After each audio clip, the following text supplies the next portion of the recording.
अच्छा, अब हमने ना फंक्शंस को देखना है कि कितने किस्म के फंक्शन हमारे पास होते हैं, बुनियादी मैथ के फंक्शन। ठीक है, जो मेन मेन है वो मैं आपको बता देता हूँ कैसे इस्तेमाल होते हैं। ठीक है, फॉर्मूला और फंक्शन का मतलब तो आपको समझ आ ही गया था कि फॉर्मूला ये होता है कि मैथ का कोई भी एक्सप्रेशन या इक्वेशन को कहते हैं, यानी कि 2+3 2+5, जिसके अंदर मैथ का कोई ना कोई ऑपरेटर आ जाता है उसको हम क्या बोलते हैं, फॉर्मूला। और फंक्शन एक ऐसा खास एलिमेंट होता है एमएस एक्सेल का, जिसका कोई खास काम होता है और उसका खास नाम भी होता है, जैसे इफ, सम, एवरेज। ठीक है, इनको इस्तेमाल कैसे किया जाता है वो अभी हम देखते हैं बारी बारी। अच्छा, हमारे पास यहाँ पे कुछ मार्क्स मौजूद हैं। ठीक है, 88 90 ये वो, अगर हमने इन सबको जमा करना है, जमा करने के लिए हमारे पास फॉर्मूला तो था, हम क्या करते थे, इक्वल्स टू लिखते थे। फिर उसके बाद ये वाला सेल लेते थे, ये कौन सा है, G3, इक्वल्स टू G3। फिर उसके बाद प्लस लगाते थे, फिर लिखते थे G4, फिर प्लस G5। ठीक है, प्लस G6, ऐसे ही है। और फिर G7, फिर G8 और G9, और एंटर दबाते थे तो ये सम हो गया। ठीक है, ये हमने काम जो किया ये किससे किया है, ये फॉर्मूला से किया है, क्योंकि बीच में, फॉर्मूले के साथ। हाँ फॉर्मूले के साथ, क्योंकि बीच में क्या है, मैथ के एक्सप्रेशंस मौजूद हैं, ऑपरेटर मौजूद हैं।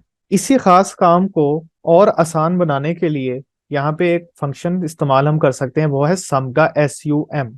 सम का मतलब होता है कि जमा कर दिया जाए। इसको लिखने का क्या तरीका होता है, आप सबसे पहले लिखते हो इक्वल्स टू, फिर लिखते हो SUM, इक्वल्स टू SUM, सम। उसके बाद ब्रैकेट को ओपन करते हैं।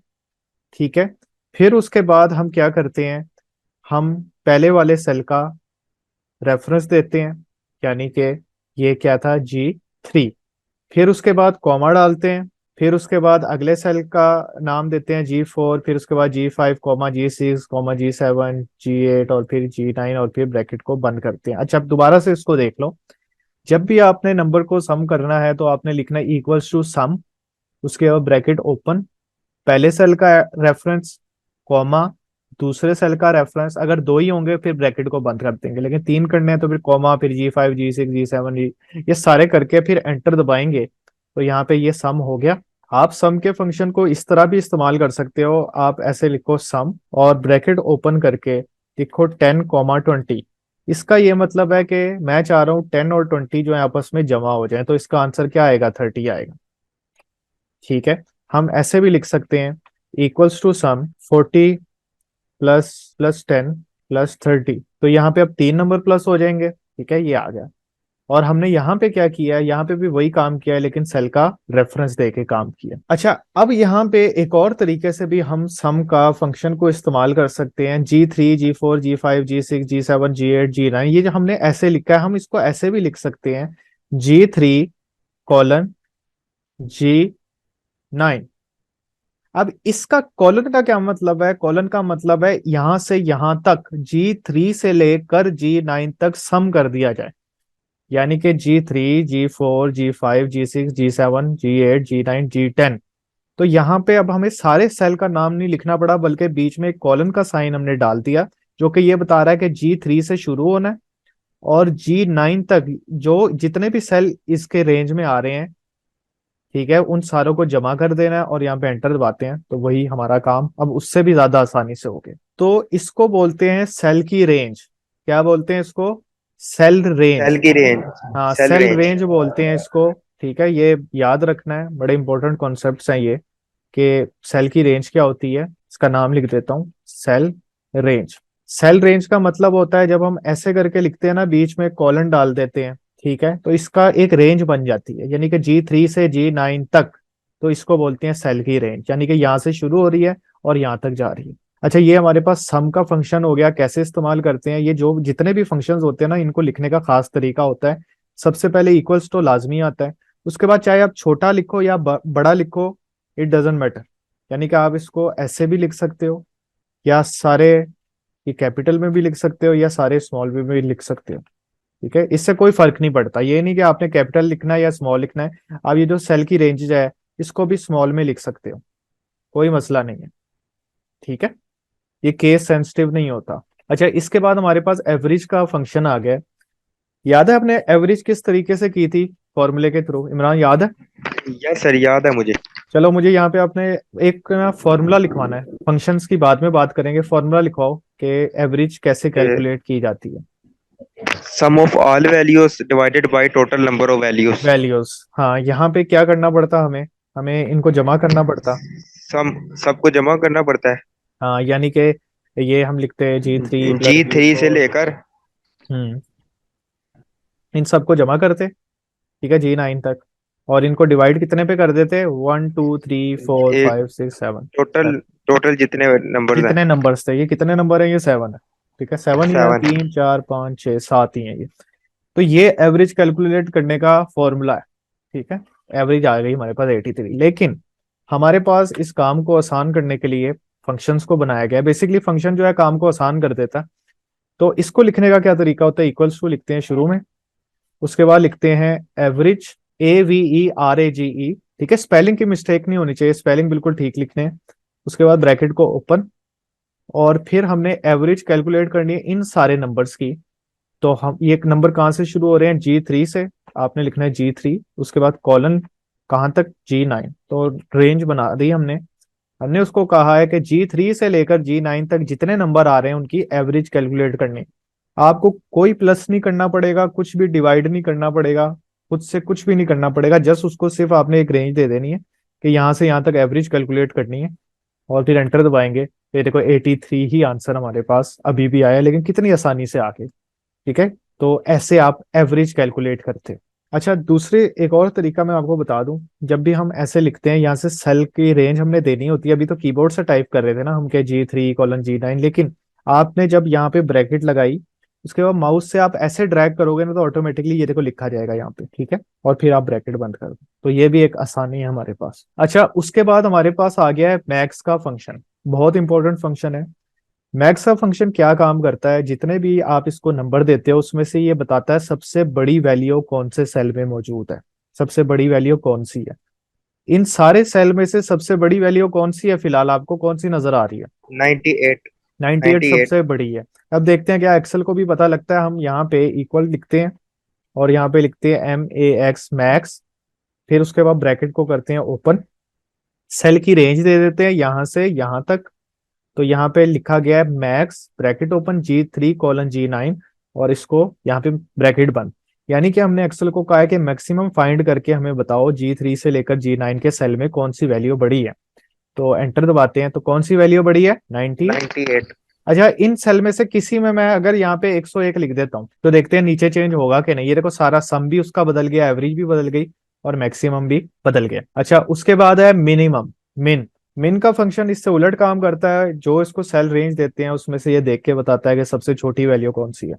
इक्वल्स टू मिन, ब्रैकेट ओपन, सेल रेंज दे देते हैं इसको G3 से लेकर G9 तक, ब्रैकेट बंद कर देते हैं। हमने इसको ये बताया कि मिनिमम फाइंड करके बताओ G3 से लेकर G9 तक, और एंटर दबाते हैं। तो यहाँ पे मिनिमम वैल्यू कौन सी उसने बताई है हमें, 54। देखते हैं क्या वाकई 54। 54। हाँ 54 ही है ना, वेरी गुड। हमारे पास अगला फंक्शन है काउंट का। ये सेल्स को काउंट करता है, ठीक है। इसको लिखने का क्या तरीका होता है, अच्छा, अब ये आपने खुद बताना है कि इसने क्या काम किया। हम लिखते हैं equals to COUNT count, bracket को ओपन करते हैं। यहाँ पे एक मैंने सेल बनाए हुए हैं, इन सब सेल को रेंज देते हैं यहाँ से I13 से I17, और यहाँ पे इसको बंद कर देते हैं। अब ये गिन के बताएगा हमें, काउंट का बेसिकली फंक्शन ये होता है, ये सेल्स को गिन के बताता है। अब ये कितने सेल्स हैं, ये अब यहाँ पे एंटर दबाते हैं, उसने बताया 3, लेकिन यहाँ पे कितने सेल्स है, 1 2 3 4 5। तो इसने क्यों 3 इसने सिर्फ बताया, नंबर को काउंट किया। हाँ इसने सिर्फ बिल्कुल, नंबर को काउंट किया। शाबाश शाबाश। जो काउंट का फंक्शन होता है वो आपको वो वाले सेल्स गिन के बताता है जिसके अंदर नंबर लिखा होता है। तो इन सारे सेल्स में से किन किन में नंबर लिखा है, 10 में। अगले सेल में क्या लिखा है, अदील, नहीं ये बिल्कुल नंबर नहीं है, इसको वो छोड़ देगा। ये खाली सेल है, इसको भी ये छोड़ देगा। फिर उसके बाद 20 ये नंबर है, और फिर ये 3। यानी कि उसने उन सेल्स को गिनना होता है जिसमें नंबर होता है। तो ये बात याद रख लेनी है, काउंट का फंक्शन उन सेल को गिनने के लिए काम आता है जिसके अंदर नंबर लिखा होता है। अच्छा, उसके बाद एक फंक्शन है काउंट ए, काउंट ऑल का फंक्शन इसको बोला जाता है। Equals to count A, bracket को करते हैं ओपन, और इसके बाद फिर इसको रेंज दे देते हैं, और फिर इसको ब्रैकेट को बंद कर देते हैं। अब आपने बताना है कि काउंट ए के फंक्शन ने किस किस चीज को काउंट किया है। काउंट ए के फंक्शन है जिसमें टेक्स्ट भी लिखा हुआ है और नंबर भी, उसको काउंट किया, लेकिन वो ब्लैंक को नहीं काउंट किया। बिल्कुल, ब्लैंक को उसने काउंट नहीं किया है। ठीक है, काउंट ए का फंक्शन जो होता है वो नंबर वाले सेल को भी काउंट करता है, नेम वाले सेल को भी काउंट करता है, लेकिन ब्लैंक सेल को काउंट नहीं करता। तो यहाँ पे उसने 10 को काउंट किया, फिर ये जो दी लिखा है इसको काउंट किया, 2 हो गया, ये ब्लैंक था इसको छोड़ दिया, फिर इसको काउंट किया, 3 हो गया, और फिर इसको काउंट किया, 4। यानी कि काउंट ऑल का फंक्शन जो होता है वो सबको काउंट करता है सिवाय ब्लैंक सेल के। ठीक हो गया। और अगर हम यहाँ पे सिर्फ काउंट देखते हैं तो काउंट वाला जो फंक्शन था वो किसको काउंट कर रहा था, नंबर वाले सेल को, वो नेम वाले सेल को काउंट नहीं कर रहा था। दोनों में ये वाजिया फर्क है। अच्छा, उसके बाद हमारे पास है काउंट ब्लैंक। नाम से ही पता लग रहा है ये वाला फंक्शन जो होता है ये खाली सेल जितने होते हैं उनको काउंट करने के लिए काम आता है। आपने यहाँ पे इक्वल्स लिखा, COUNTBLANK ब्लैंक, फिर ब्रैकेट को करते हैं ओपन, यहाँ पे इसको एक रेंज दे देते हैं, और यहाँ पे ब्रैकेट बंद। इसमें से, इस पूरी रेंज में से वो ये बताएगा कि कौन कौन से सेल जो हैं वो ब्लैंक है। तो कितने सेल ब्लैंक है यहाँ पे, एक ही सेल ब्लैंक है, तो देखते हैं। तो यहाँ पे उसने बता दिया एक। यहाँ पे अगर मैं कोई और चीज एक सेल मिटा, ब्लैंक है, एक। हाँ, एक सेल ब्लैंक है। अगर मैं किसी और सेल को यहाँ पे मिटा देता हूँ, जैसे ये 20 वाला सेल है इसको मिटा दिया, तो यहाँ पे अब वो कह रहा है कि दो ब्लैंक सेल है। ठीक हो गया ना। उसके बाद हमारे पास एक और फंक्शन है जो कि है लार्ज। लार्ज का फंक्शन क्या काम करता है, इसका भी काम जो होता है वो मैक्सिमम वाला ही होता है। ठीक है, लेकिन ये मैक्सिमम वाले को सबसे बड़ी वैल्यू को भी काउंट करता है। मतलब अगर आपने सबसे बड़ी वैल्यू देखनी है तो सबसे बड़ी वाली वैल्यू को भी ये देख के बताएगा कौन सी है। अगर आप कहेगा दूसरे नंबर पे सबसे बड़ी वैल्यू कौन सी है उसको भी चेक करके बताएगा। आप अगर इससे कहोगे तीसरे नंबर पे सबसे बड़ी वैल्यू कौन सी है तो उसको भी देख के आपको बताएगा। जैसे आप कहते हो ना पहली पोजीशन किसकी आई है, उसके नंबर कितने हैं, दूसरी पोजीशन किसकी आई है, उसके नंबर कितने हैं। तो ये लार्ज का फंक्शन यस इसलिए सर। इस्तेमाल होता है। इसको लिखने का तरीका क्या है, इक्वल्स टू LARGE लार्ज, फिर उसके बाद ब्रैकेट को करते हैं ओपन, इसको सेल का रेफर रेंज दे देते हैं। सेल रेंज दे दी हमने हमने उसको कहा है कि लार्ज बताओ हमें लार्ज कौन सा है, G3 से लेकर G9 तक। अभी ये फंक्शन अभी यहाँ खत्म नहीं हुआ है, आपने यहाँ पे कॉमा डालना है और फिर यहाँ पे लिखना है 1। 1 का ये मतलब होता है सबसे बड़ी वैल्यू, यानी कि जो पहले नंबर पे वैल्यू सबसे बड़ी है ना उसको काउंट करके हमें बताओ। ये लाजमी है कि आपको ये याद होना चाहिए कि यहाँ पे कॉमा डाल के कोई 1 2 3 इस तरह लिखना आपको पड़ेगा। ठीक है, तो यहाँ पे आपने एंटर दबाया तो वो कह रहा है कि सबसे लार्ज वैल्यू जो सबसे पहले नंबर पे है वो कौन सी है, 101 है। लेकिन आप उससे अब कहते हो कि हमें दूसरे नंबर पे सबसे बड़ी वाली वैल्यू का बताओ कौन सी है वो, 98 दूसरे नंबर पे सबसे बड़ी वैल्यू है। अगर आप यहाँ पे 3 लिख देते हो, यानी कि अब आप कह रहे हो कि तीसरे नंबर पे सबसे बड़ी वैल्यू कौन सी है, तो वो कह रहा है कि तीसरे नंबर पे सबसे बड़ी वैल्यू कौन सी है, 92 है। अच्छा, इसी तरह अगर स्मॉल की बात की जाए बिल्कुल इसके ऑपोजिट काम करेगा। स्मॉल का फंक्शन भी बिल्कुल मिन की तरह से, मिनिमम की तरह से काम करता है, लेकिन ये आप इसकी मदद से दूसरे नंबर पे सबसे छोटी वैल्यू कौन सी है, तीसरे नंबर पे सबसे छोटी वैल्यू कौन सी है, ऐसे भी आप इसको इस्तेमाल कर सकते हैं। लिखने का तरीका ये है, SMALL स्मॉल, ब्रैकेट को ओपन करते हैं, इसको एक पूरी रेंज दे देते हैं जिसमें से चेक करने के ये आपको बताएगा। रेंज दे दी और उसके बाद कॉमा डाला, और यहाँ पे अगर 1 लिख देंगे तो इसका ये मतलब है सबसे छोटी वैल्यू। तो सबसे छोटी वैल्यू पहले नंबर पे सबसे छोटी वैल्यू कौन सी है, तो सबसे छोटी वैल्यू उसने बताया 54। ये 54 ही है ना सबसे छोटी, लेकिन आप कहते हो नहीं यस सर, सेकंड स्मॉलेस्ट। 54 है। हाँ, सेकंड स्मॉलेस्ट वैल्यू, तो 2 यहाँ पे लिख देंगे। ठीक है, तो उसने कहा सेकंड स्मॉलेस्ट वैल्यू जो है वो 70 है। आप कहते हो थर्ड स्मॉलेस्ट वैल्यू, तो यहाँ पे 3 लिख दिया। तो बात यहाँ पे समझ आ गई है। यस सर, समझ आ गई। हाँ, तो इंटरव्यूज वगैरह में ना वो जाहिर बात है मिन मैक्स के बारे में तो पूछते नहीं है। वो कहते हैं कि दूसरे नंबर पे सबसे बड़ी वैल्यू कौन सी है वो कैलकुलेट करके बताओ, यानी कि सेकंड लार्जेस्ट वैल्यू। तो वहां पे बच्चा फिर फंस जाता है, क्योंकि मैक्स का जो फंक्शन होता है या मिन का फंक्शन होता है वो तो सबसे बड़ी वैल्यू और सबसे छोटी वैल्यू को बताता है ना। तो लार्ज और स्मॉल वाले जो फंक्शंस हैं ये भी आपको पता होने चाहिए। अच्छा, इसके बाद हमारे पास फंक्शन है रैंक का। रैंक का मतलब होता है किसी की कौन सी पोजीशन है वो आपको बताएगा। रैंकिंग्स होती है ना, क्रिकेट की रैंकिंग, प्लेयर की रैंकिंग, के पहले यस नंबर सर, पे यस कौन सर। सा प्लेयर है, ये वो इस तरह से।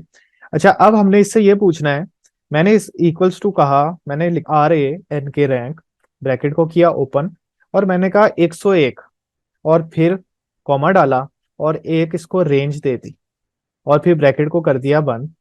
मैंने बेसिकली इससे ये पूछा है कि मुझे बताओ कि 101 जो है वो इस रेंज में कितने नंबर पे आ रहा है। अगर तो ये सबसे बड़ा हुआ तो इसकी रैंकिंग 1 होगी, यानी कि पोजीशन फर्स्ट होगी। ऐसे ही होता है ना, जिसके सबसे ज्यादा नंबर होते हैं वो क्या होता है, फर्स्ट होता है। मैंने फर्स्ट होता है। हाँ, तो मैं ये चेक कर रहा हूँ क्या 101 नंबर वाला फर्स्ट है। तो यहाँ पे एंटर दबाया तो उसने कहा बिल्कुल ये फर्स्ट है, क्योंकि 101 से बड़ा नंबर यहाँ पे कोई नहीं है। अगर मैं यहाँ पे 70 लिख देता हूँ फॉर एग्जाम्पल, मैं उसको कहता हूँ कि 70 की रैंकिंग बताओ कि 70 जो है वो कितनेवे नंबर पे आ रहा है। तो वो कह रहा है छठे नंबर पे आ रहा है। छठे नंबर ऐसे सीक्वेंस है नहीं, ऐसे सीक्वेंस है कि सबसे पहले 101 सबसे बड़ा, दूसरे नंबर पे 98, ठीक है, तीसरे नंबर पे 92, ठीक है, फिर उसके बाद 90, फिर 88 और फिर उसके बाद 70। तो छठे नंबर पे आ रहा है। तो रैंकिंग ऐसे कैलकुलेट कर सकते हैं। यानी कि आपके पास अगर मार्क्स लिखे हुए हैं बच्चे के, एक स्टूडेंट का रिजल्ट कार्ड है, तो आप उनकी रैंकिंग चेक कर सकते हो कि कौन से बच्चे के मार्क्स कितने हैं और वो कितने नंबर पे आ रहा है। अच्छा, हमारे पास एक और फंक्शन होता है, राउंड ऑफ का फंक्शन है। राउंड ऑफ का फंक्शन इस्तेमाल होता है जब आपने इशारिया वाली वैल्यू को खत्म करना होता है, तब आप राउंड ऑफ का फंक्शन इस्तेमाल करते हैं। ठीक है। लिखने का तरीका ये होता है, इक्वल्स टू ROUND, राउंड, और उसके बाद ब्रैकेट को करते हैं ओपन, नंबर दे देते हैं, उसके बाद कॉमा डालते हैं और इशारिया के बाद आपको कितनी वैल्यू चाहिए होती है आप उसको लिख देते हैं। ठीक है। आमतौर पे हम 0 लिखते हैं, इसका ये मतलब होता है कि हमें बिल्कुल इशारिया नहीं चाहिए। तो एंटर दबाते हैं तो देखो उसने 21.6 को किस में कन्वर्ट कर दिया, 22 में। 22 में। हाँ, दोबारा इसको देख लो, हमने कैसे इसको लिखा है, दोबारा से इसको टाइप करते हैं। हमने कहा इक्वल्स टू, हमने कहा राउंड कर दिया जाए, यानी कि इशारिया खत्म कर दिया जाए इस वैल्यू का जो कि है D4 में, कॉमा डाल के कहते हैं, लेकिन हमें इशारिया कोई नहीं चाहिए, यानी कि 0 चाहिए। और एंटर दबाया तो यहाँ पे उसने 21.6 को किस में कन्वर्ट कर दिया, 22 में। यानी कि अगर यहाँ पे 3 होता, जैसे अगर हम कहते हैं कि 21.3, तो वो इसको कन्वर्ट किस में करता, 21 में करता। ठीक है। यानी कि 5 से ऊपर वाली वैल्यू जो होंगी वो ऊपर की तरफ चली जाती हैं, अगले नंबर पे चली जाती हैं, और 5 से नीचे वाली जो होती हैं वो पिछले नंबर की तरफ जाती हैं। हाँ, क्योंकि ये 3 है, ये 5 से छोटा है ना, तो इसलिए ये पिछला नंबर कौन सा है, 21, तो 21 आ गया। लेकिन अगर यहाँ पे हम 6 लिख दें तो ये 5 से बड़ा है, तो ये अगले नंबर पे जाएगा, यानी 21 से अगला नंबर क्या होता है, 22। अगर 5 लिखते तो। हाँ, अगर 5 लिख दें हम यहाँ पे तो तब भी वो 22 पे ही जाता है, मतलब अगले नंबर पे ही जाता है, क्योंकि आधा हो जाता है ना वो। ठीक हो गया बात, सर। हाँ, बात क्लियर है। बात क्लियर सर। हाँ, तो राउंड ऑफ का फंक्शन हम इस्तेमाल करते हैं। अच्छा, यहाँ पे ना ये जो नंबर वाला आपको ऊपर होम का जो हमारे पास टैब है और उसमें नंबर का ग्रुप है, यहाँ पे इशारिया खत्म करने के लिए ये दो चीजें भी आप इस्तेमाल कर सकते हो। अच्छा, यहाँ पे जैसे मैंने एक ये वाला सेलेक्टिव किया और यहाँ से इशारिया देखो कम भी कर सकता हूँ, ज्यादा भी कर सकता हूँ, लेकिन यहाँ से नहीं करना चाहिए, ये रॉन्ग है। ठीक यस है। सर, ये रॉन्ग है। हाँ, ये रॉन्ग इसलिए है कि ये 21.5 है, आप यहाँ पे क्लिक करके इसका इशारिया खत्म करके ये 22 हो गया, यहाँ पे 22। ठीक है, आप कहते हो यार काम तो सही हुआ है, लेकिन आप अगर इसकी एग्जैक्ट वैल्यू फॉर्मूला बार पे देखो तो ये क्या है, 21.5 ही है अभी भी। तो ये रॉन्ग हो जाता यस है। सर, रॉन्ग हो जाएगा। हाँ, लेकिन ये जो अगला वाला ये तो 22 ही है। तो ये भी आपने चेक कर लेना है कि कभी भी आपने यहाँ से इशारिया कम ज्यादा नहीं करना। हाँ, इसको ये फॉर्मूला बार कहते हैं, इस पे फॉर्मूला लिखा जाता है। वैसे तो सेल में लिखते हैं ना हम, किसी सेल का आपने फॉर्मूला चेक करना, उस पे आपने ऐसे क्लिक करना है तो ऊपर आपको फॉर्मूला यहाँ पे नजर आ रहा होता है। ये देखो इस सेल पे मैंने फॉर्मूला लगाया हुआ है, तो ऊपर देखो फॉर्मूला दिखाई दे रहा है, ऐसे ही है। अब इस सेल पे कोई फॉर्मूला नहीं लगा हुआ तो ये देखो यहाँ पे सिर्फ वैल्यूज दिखाई दे रही हैं, लेकिन जब इस पे क्लिक किया तो ऊपर फॉर्मूला दिखाई दे रहा है। अच्छा, एक और तरह से इस सवाल को करते हैं, हम कहते हैं राउंड, ब्रैकेट को ओपन करते हैं, ये वाले सेल का एड्रेस देते हैं और उसके बाद कॉमा डालते हैं और कहते हैं एक। इसका क्या मतलब है इमरान। इशारिये के बाद एक चाहिए वैल्यू। हाँ, इशारिया के बाद एक वैल्यू चाहिए, तो उसने 6.345 को किस में कन्वर्ट कर दिया, 6.3। 6.3 में। हाँ, लेकिन अगर इसको कहते हैं कि 0 तो वो इसको 6 में फिर convert। 6 आ जाएगा। इसके बाद हमारे पास दो फंक्शन और होते हैं, बिल्कुल वो राउंड की तरह के ही हैं। ठीक है। एक को बोलते हैं राउंड अप। इसको लिखने का तरीका ये होता है, राउंड अप लिखते हैं, कॉमा डालते हैं, एड्रेस देते हैं, कॉमा डालते हैं और फिर 0। राउंड अप का मतलब ये होता है कि अगर यहाँ पे वैल्यू 5 से छोटी भी है, जाएगा वो आगे ही, अप ही, यानी ऊपर ही जाएगा। यानी कि यहाँ पे अगर आप इसको 21.2 भी दे देते तो होता ही 22 ही। हाँ, राउंड अप का फंक्शन इस्तेमाल होता है कि जब भी हम इसको कहते हैं कि राउंड अप और यहाँ पे वैल्यू दे देते हैं कोई भी D4, और कहते हैं 0। तो इसका ये मतलब होता है फिर वो ये नहीं चेक करता है 6.1 है या 6.2 है, वो जाता 7 पे ही है, जाना उसने ऊपर वाले नंबर पे ही है। बात क्लियर है? अगर जीरो टू 21 के साथ। हाँ तो कोई नहीं, वो फिर 21 ही रहेगा ना। ठीक है, 21 तो फिर 21 ही है। 21 21.0 का मतलब 21 ही है, वो तो जीरो हो फिर गया सर। जाहिर बात है, ठीक जीरो हो तो इशारिया तो फिर हर किसी के साथ ही होता है ना, चाहे अगर यहाँ पे 45 भी लिखा है तो बेसिकली वो 45.0 ही है ना। ठीक हो अच्छा। गया सर, समझ आ। हाँ, एक और फंक्शन है हमारे पास राउंड डाउन, इसका उलट काम होता है इसका। राउंड डाउन का ये मतलब होता है कि जैसे यहाँ पे 21.9 की बात हो रही है और यहाँ पे हम करते हैं राउंड डाउन, दो डी हैं, ठीक है, एक राउंड का एक डाउन का है, और ब्रैकेट को ओपन किया, यहाँ पे ये सेल रेफरेंस दिया, कॉमा डाला और 0, यानी इशारिये के बाद हमें कोई वैल्यू नहीं चाहिए। तो चाहे ये 21.9 है, जाना तो अगले नंबर पे चाहिए, लेकिन ये पिछले वाले नंबर यानी 21 पे जाएगा, क्योंकि ये डाउन जाता है हमेशा। यस बात सर, क्लियर समझ है? आ गई इसकी। ठीक है, ये तो ये भी याद रखना, राउंड का फंक्शन खाली क्या काम करता है, राउंड का जो खाली वाला फंक्शन होता है ना, वो खुद चेक करता है कि 5 से छोटी तो नहीं है वैल्यू, 5 से बड़ी तो नहीं है। लेकिन राउंड अप जो होता है वो हमेशा अगले नंबर पे जाता है, वो चेक नहीं करता। राउंड डाउन भी जो होता है वो हमेशा नीचे की तरफ आता है, वो बिल्कुल चेक नहीं करता नंबर को कि 5 से बड़ा है या 5 से छोटा है इशारिया के बाद।